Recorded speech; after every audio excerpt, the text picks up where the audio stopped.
अतिथि देवो भव की भावना को चरितार्थ न करते हुए इटावा के परिवार ने जिस तरह से एक ब्राह्मण समाज पर कलंक लगाया है वो काफ़ी निंदनीय है। क्योंकि कोई भी व्यक्ति अगर गलत है तो उसको सज़ा दिया जा सकता है, उसको कानून की प्रक्रिया से समझाया जा सकता है, लेकिन किसी व्यक्ति को सज़ा देना अच्छी बात है।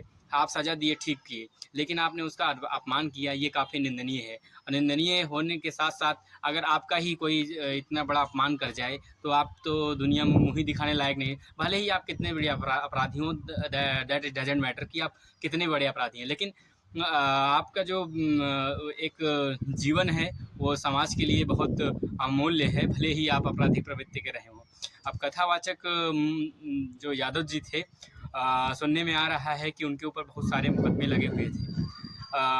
लेकिन सवाल तो पहले ब्राह्मण परिवार पे ही उठेगा ना कि उन्होंने ऐसे व्यक्ति को कथा वाचन के लिए बुलाया ही क्यों? और यदि उनको बुलाया तो फिर अतिथि देवो भव का उनको सम्मान करना चाहिए था, इस भावना को चरितार्थ करना चाहिए था। धर्म के 10 लक्षण होते हैं। धृति क्षमा दमो अस्ते, शौचमैन्द्रियाणि निग्रह, धीर बुद्धि सत्यम क्रोधो, दशकम धर्म लक्षणम। सबसे पहली बात तो जो व्यक्ति है अगर उसके अंदर पास जरा भी धर्म है तो उसे क्रोध नहीं करना चाहिए। दूसरा, धैर्य करना चाहिए। तीसरा, भावों को शांत रखना चाहिए। पांचवा, इंद्रियों को तृप्त रखना चाहिए। छठवां, साफ सफाई रखना चाहिए। सातवां, सत्य बोलना चाहिए।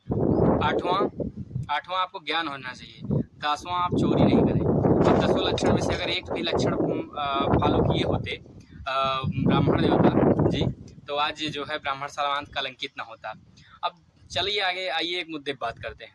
रही बात यह है कि कोई अन्य जाति का कथा वाचन कर रहा हो और वो कोई सुनने के लिए न तैयार हो, तो ऐसा बिल्कुल नहीं है। अब हम आपको बहुत सारे नाम देते हैं। सबसे पहले मैं शुरुआत करता हूँ याति से।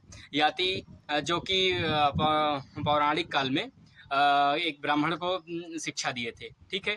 उसके बाद आते हैं रामायण की रचना करने वाले महर्षि वाल्मीकि, जो कि ब्राह्मण नहीं थे। क्या वो ब्राह्मण थे? नहीं थे ना। उसके बाद आइए गोस्वामी तुलसीदास, वो ब्राह्मण थे? नहीं थे ना। उसके बाद आइए अब कलयुग में बात करते हैं थोड़ा सा। मुरारी बापू ब्राह्मण है? नहीं है, लेकिन एक जाने माने विश्वविख्यात वक्ता हैं, भागवत वक्ता है, लोग उन्हें सुन रहे हैं ना। उसके बाद आगे बात करते हैं। अब थोड़ा सा यादव परिवार की बात करते हैं। सरिता यादव जी, जो कि एक कथावाचक हैं, ठीक है। उनको भी सुना जा रहा है। कोई ब्राह्मण है? बिल्कुल नहीं है ब्राह्मण।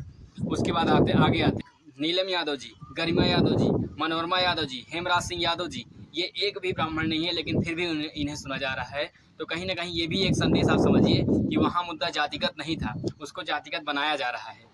जातिगत बना के उसमें कुछ लोग राजनीति कर रहे हैं, ये उचित नहीं है।